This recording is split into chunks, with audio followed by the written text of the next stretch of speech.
You thought healing would feel like something. Maybe you thought it would feel like relief or lightness. Maybe you imagined crying or laughing or finally being angry at the right people.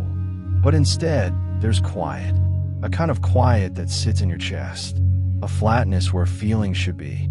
You look for the sadness you expected to feel, and it's not there. You reach for the joy you thought would come, and your hand closes around nothing. You've been through so much. You've survived things that should have broken you. And now that you're supposed to be healing, now that you're finally safe enough to feel, there's just this blank space. That blankness has a name. It's called emotional numbness. And it's real. It's not you doing something wrong. You expected to feel something, anything, and the nothing is so loud. There's an emptiness where all the feelings were supposed to arrive. A hollow space. You keep checking. Am I sad? Am I happy? Am I anything? And the answer keeps coming back unclear. Muted. Like trying to hear something through thick walls. You might notice that when good things happen, you can't quite reach them. Someone tells you good news, and you smile, and you know you should feel happy, but there's this distance. Like you're watching yourself respond, instead of actually responding. It's not that you don't care. It's that the caring sits behind a wall of glass. You can see it. You just can't touch it. There's a you that wants to feel excited. A you that wants to be happy for people. That you is in there somewhere. But between you and that feeling, there's this layer. This fog. This separation that you didn't ask for and don't know how to remove. You might notice that when sad things happen, the tears don't come. You think maybe you're broken. Maybe you used up all your feelings already. Maybe this is what happens when you've been sad for too long. You run out. But it's not that. It's more like the tears are locked somewhere you can't access. Like your body has a room full of feelings, and someone closed the door, and you're standing outside that door wondering if you'll ever find the key. You might notice that anger feels far away too. Even when something is unfair, even when you have every right to be angry, the anger doesn't rise. It stays somewhere else. Somewhere you can't access. Someone crosses a boundary, and you know you should feel something sharp, something protective. But instead, there's just this tired acknowledgement. Oh, that happened. And then nothing. And the strangest part, you might notice that you miss feeling. You miss being sad. You miss being angry. You take any feeling at all, even the hard ones, just to know you're still in there. You take heartbreak if it meant you could feel your heart. You'd take rage if it meant something could touch you. You'd even take that heavy, gray sadness if it meant the numbness would lift. There's a loneliness to this, a specific kind of loneliness. You could be in a room full of people and feel alone, not because they don't care, but because you're so far away from yourself that you can't feel their care reaching you. You watch people cry at movies and wonder when you stop doing that. You watch people laugh with their whole body and realize you've been half laughing for months, maybe years. There's a tiredness that comes with this, not the kind that sleep fixes, a tiredness that lives in your bones. You look at yourself from the outside and wonder where you went. The tiredness is from trying, from reaching for feelings that won't come, from pretending to feel when you don't, from explaining to yourself, over and over, why you can't seem to care about things you know matter. You might notice that you're performing. You laugh when others laugh. You frown when the moment calls for it. But it's like you're translating emotions instead of having them. Like you're doing the motion without the feeling underneath. You've learned the right responses, the appropriate faces, the correct tone of voice. You can mirror other people's energy so well that sometimes even you forget you're pretending. But then you're alone, and the performance drops, and you're just numb again, just flat, just waiting for something to stir, and nothing stirring. And sometimes, very quietly, you wonder if this is just who you are now. If you stayed numb for so long to survive that now you don't know how to unnumb. If the protection became permanent, you wonder if you missed a window. If there was a moment where you could have felt again, and you missed it, and now it's too late. You wonder if other people can tell. If they see the flatness in your eyes. If they notice that you're not quite present, not quite here. And the hardest part, sometimes you wonder if you even want to feel again. Because feeling means being vulnerable. Feeling means the pain might come back. Feeling means you'd have to face everything you've been protected from. There was a version of you that felt everything. Maybe you were small, and feelings came fast and big. Joy was bright. Sadness was heavy. Anger was hot and immediate. And maybe someone needed you to be smaller, quieter, less reactive, less big. Maybe your feelings were inconvenient. Maybe they made someone uncomfortable. Maybe you cried too much or got too excited or fell too deeply, and someone, not cruelly, maybe but firmly, let you know there was too much. Or maybe the world was too much, too loud, too sharp, too unpredictable, and your body learned that feeling things was dangerous. That if you felt the fear fully, you might not survive it. That if you felt the hurt fully, you'd shatter. Maybe there was no one to catch your feelings, no safe place to put them down. So you learned to hold them inside until they got so heavy you had to stop holding them at all. So, something inside you learned to turn the volume down. Not all at once. Slowly. So slowly you didn't notice it was happening. One feeling at a time. First the big ones, then the medium ones, then eventually, even the small flickers of aliveness got quieter. It might have started with anger. Anger was probably the first to go, because anger made things worse. Anger got you in trouble. Anger wasn't safe. So you stopped letting yourself feel it. You pushed it down. You went numb to it. And then maybe sadness. Because sadness didn't change anything. Cry didn't fix anything. So what was the point? Better to just not. Better to be blank than to be sad with no comfort coming. And joy might have been the last. Because joy made you hope. And hope hurt more than anything when it got taken away. So eventually, you stopped reaching for joy too. You let it go quiet. You might have been praised for this. You're so calm. You handle things so well. Nothing ever bothers you. And part of you felt proud.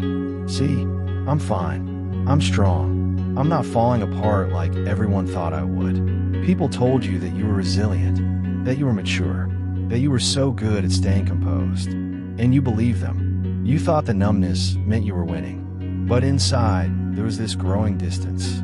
Between you and your life. Between you and other people. Between you and yourself. You started noticing it in small ways.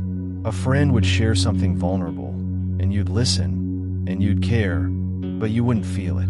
You know what to say. You'd give the right response, but it wouldn't land inside you. Or someone would hurt you, and you'd recognize intellectually that it was wrong, but the hurt wouldn't come. You'd just observe it. Oh, that should hurt. But it didn't. It was just information. There was a moment, or maybe many small moments, when you stopped expecting to feel. When you learned to talk about feelings instead of have them. When you learned to say, I'm sad, without actually being sad. Just reporting. Just observing from far away. You became very good at naming emotions without experiencing them. You could tell someone exactly what you should be feeling without feeling it at all. You learned the language of feelings while losing access to the feelings themselves. And no one told you this would happen. No one warned you that protection sometimes looks like emptiness. That surviving sometimes means going somewhere else in your mind and forgetting how to come back. No one told you that your body could save you by making you feel nothing. That numbness was a strategy. That the blankness was intentional, even if you didn't choose it. You thought something was wrong with you. You thought you were cold or broken or missing something fundamental that other people had. But you weren't missing anything. You were protected. Your body built a wall between you and the world. And that wall kept you alive. Here's what's important. This numbness, it was intelligent. Your body wasn't broken when it chose numbness. Your body was brilliant. It found the one way to keep you alive when feeling was too dangerous. Emotional numbness is a kind of protection. It's what happens when your nervous system decides that the safest thing to do is feel nothing at all. When the world is too much, when the pain is too big, when there's no safe place to put all that feeling, numbness steps in. It's not a flaw. It's not weakness. It's one of the most sophisticated survival strategies your body has. Your body chose this. Not consciously, not with words, but somewhere deep in your system, a decision was made. Feeling is dangerous right now. Feeling might overwhelm us. Feeling might break us. So instead, we'll feel nothing. We'll go somewhere else. We'll make it all quiet. And that decision saved you. Think of it like this. If you touch something burning hot, your hand would pull back automatically. You wouldn't choose it.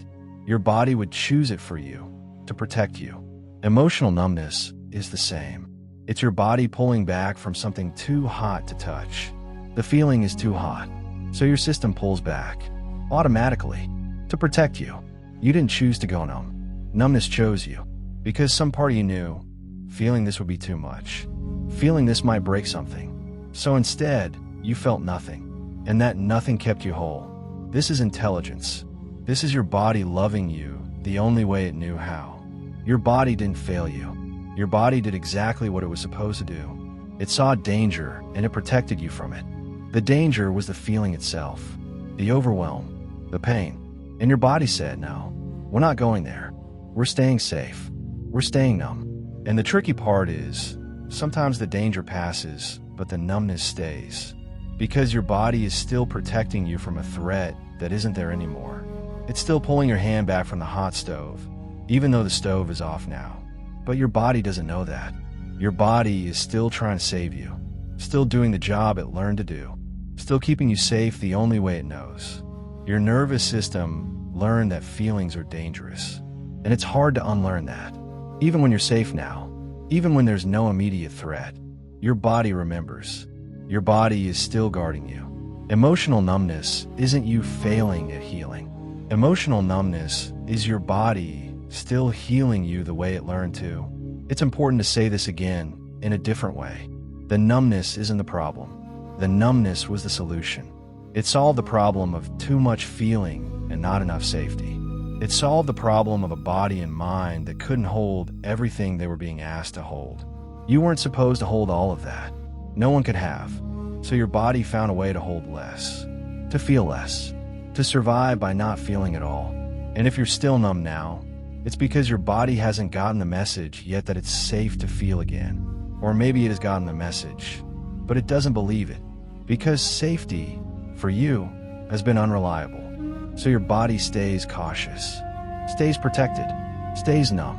That's not wrong. That's your body being wise, being careful, not rushing you into something you're not ready for. Notice if your body reacts to hearing this. Notice if something tightens or softens. Notice if you feel tired. You don't have to do anything with what you notice. You don't have to stop being numb. I know that might sound strange. You might have come here hoping I'd tell you how to feel again, how to fix this, how to break through the numbness and get back to being alive. But I'm not going to tell you that, because forcing yourself to feel before you're ready is just another kind of violence. Another way of saying your body is wrong. Another way of saying you should be different than you are. You're allowed to stay here as long as you need to. If numbness is still protecting you, then it's still doing its job. And you don't have to fire it. You don't have to push through. You don't have to be brave or vulnerable or open before you're ready. The numbness isn't the enemy. The numbness is the part of you that kept you alive. And it doesn't deserve to be shamed. You're allowed to feel nothing. You're allowed to be flat. You're allowed to watch your life from a distance and not know how to step back into it yet. There's no timeline for this. There's no correct pace. No amount of therapy or healing work or self-care that guarantees feeling will come back on schedule. Sometimes it takes years. Sometimes it comes back in small flickers. Sometimes it comes and goes. And all of that is okay. All of that is part of it. You're not doing it wrong. You didn't miss the window. You didn't heal incorrectly. You're just still in the part where feeling isn't safe yet. And that's okay. Maybe you've been told you need to open up, that you need to let yourself feel, that healing requires feeling. And maybe that's true for some people, at some times. But it's not a rule. It's not a requirement. Some people heal by feeling everything, and some people heal by feeling nothing for a very long time. Both are real. Both are valid. Your body gets to decide when it's ready. Not a therapist, not a book, not a friend who's worried about you. Your body, your nervous system, the part of you that's been keeping you alive this whole time. And if that part says, not yet, still not safe, still need to stay numb, then that's what you do. You trust it. If you feel guilty for not feeling, notice that. That guilt is another feeling trying to break through. And even guilt is something. Even the ache of missing your feelings is a kind of feeling. But you don't have to force it. You don't have to perform healing. You don't have to convince anyone, including yourself, that you're getting better. You're allowed to be numb. You're allowed to be tired. You're allowed to take as long as you need. You're allowed to not want to feel yet. You're allowed to be afraid of what might come if the numbness lifts. You're allowed to worry that feeling again means hurting again. That's not resistance. That's not avoidance. That's your body being honest about what it's not ready for. Sometimes people talk about healing like it's supposed to feel good. Like there's supposed to be this moment of breakthrough where everything shifts and you finally feel alive again. And maybe that happens for some people. But for a lot of us, healing just feels like more numbness for a long time. It feels like waiting. It feels like wondering if anything will ever change. It feels like watching other people feel things and wondering if you ever will again. And that's still healing. That's still progress. Even if it doesn't look like it. Even if it doesn't feel like it. You're allowed to not know if you want to feel again. You're allowed to be ambivalent. You're allowed to think, maybe the numbness is better. Maybe this is easier. Maybe I'm safer this way. You don't have to want to change. You don't have to be striving towards some version of yourself that feels more. You can just be this numb, this distant, this protected. And if one day, without trying, a feeling breaks through, a small one, a quiet one, you can notice it. You don't have to hold on to it. You don't have to make it mean something. You can just let it be there, and then let it go again if it needs to. There's no pressure here, no expectation, no timeline, no goal. If you're tired of trying to heal, you can stop trying. You can just exist. You can just be numb, and that can be enough. Notice where you are right now. Notice if you can feel your body touching the chair or the bed.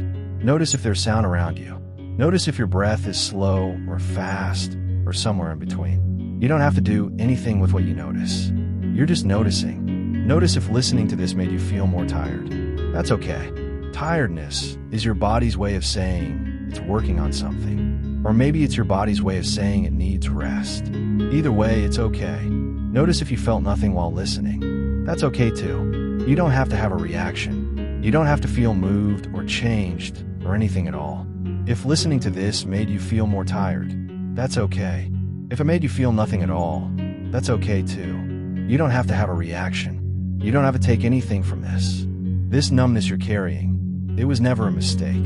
It was your body's way of carrying you when you couldn't carry yourself. It was protection. It was care. It was the most loving thing your system knew how to do. And if you're still numb now, that doesn't mean you're broken. It means you're still being protected. It means your body is still taking care of you in the only way it remembers. Your body chose numbness because it loved you, because it wanted you to survive. And you did survive. You're here. That matters. You didn't fail at healing. You're just healing in a way that doesn't look like feeling. And that's real. That counts. That matters. Healing doesn't always look like opening up. Sometimes it looks like staying closed. Sometimes it looks like staying numb. Sometimes it looks like nothing at all from the outside, even though something important is happening inside. And even if nothing is happening inside, even if you're just existing, just breathing, just getting through each day, that's still something. That's still worth something. You don't owe anyone your feelings. You don't owe anyone access to your inner world. You don't owe anyone proof that you're healing or trying or getting better. You could be exactly this numb, exactly this tired, exactly this distant, and you're still here. You're still breathing. You're still worth sitting beside. There's no urgency here. Nothing you need to fix tonight. Nothing you need to become. You can close this video and go back to being numb, and that's fine. That's enough. You can forget everything you heard here. You can let it wash over you without it changing anything. You don't have to hold on to this. You don't have to remember it. You don't have to do anything with it. If you want to stop listening now, you can. If you want to sit here a little longer, you can do that too. There's no right choice. There's just what feels okay to you right now. You survived, and surviving sometimes looks like nothing at all. Surviving sometimes looks like a person who can't feel anything, just going through the motions, just existing. And that's enough. You're enough. Right now. This numb. This flat. This far away from yourself. You're enough. The numbness doesn't make you less. It doesn't make you cold or broken or wrong. It makes you someone whose body loved them enough to protect them in the only way it knew how. And that's something. That's real. You can stay numb as long as you need to. And if one day the feeling comes back, you can let it come. And if it doesn't, That's okay too. You don't have to know what happens next. You don't have to have hope. You don't have to believe it will get better. You could just be here. Just be numb. Just be this. That's enough. You're enough.